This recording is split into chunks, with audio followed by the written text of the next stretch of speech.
Welcome back to iProperty Radio live at the National Construction Summit 2025 here in Blanchardstown. I'm delighted to be joined by Johanna Murphy, returning guest, not just to the show, but to the main stage as well. So, Johanna, we've only a few minutes because I know that you're going to be hitting the main stage this afternoon. But first of all, people don't expect to see estate agents at a National Construction Summit. No, and I've been very involved in, I suppose, the whole area of property, infrastructure, planning, education, offshore renewable energy. So I'm really looking forward to this time to talk about all those areas. So I suppose we were chatting earlier. What are the three main issues when it comes to building houses, to the supply of houses to the population today? Planning is a huge hurdle for all of us. You know, that kind of turns people off if they're gonna buy a property and go for planning, spend all that money on planning and then be turned down. The other very important part too is that land needs to be zoned. Land needs to be shovel ready. We need to get our infrastructure sorted. You can't build all these houses unless you have roads, unless you have proper infrastructure in place, like our water. We need we need more on the grid. And then education. We need tradespeople. We need labor to build these houses. And that's where I think the awareness around education comes. And I'm going to talk more about that with you on the main stage, my thoughts on that. And I think that this is a very relative area that we need to encourage the young person into a trade, into construction, be it civil engineering, building houses, whatever, it doesn't matter. So we have houses to build. It's a great job when you look at it. Yeah.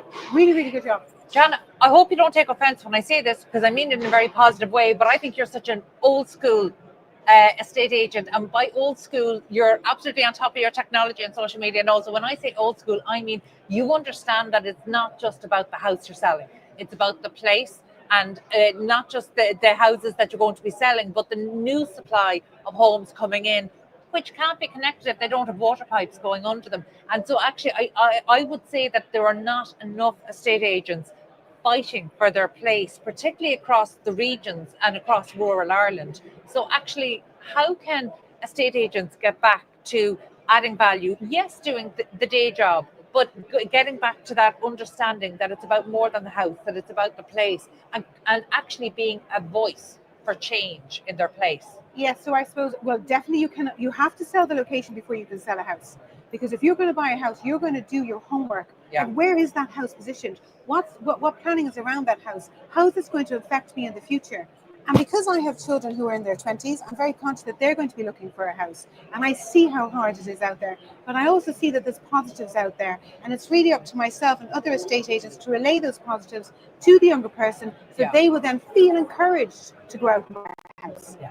That's exactly what we want, but we want them not just to feel encouraged to go out and buy a house. We want homes for them to be able to buy, but also we want them to see if they have a role in construction, if they have a role in building or designing or communicating how we get policies across that deliver those home infrastructure. Really forward to those, just after talk, if anybody wants to join us on the main stage. We'll be talking about not just property in Cove and down in Cork, but also around planning and infrastructure. So thank you so much. Thank you. Grab a coffee and we'll meet you on the main stage at 2 o'clock. Thank you so much.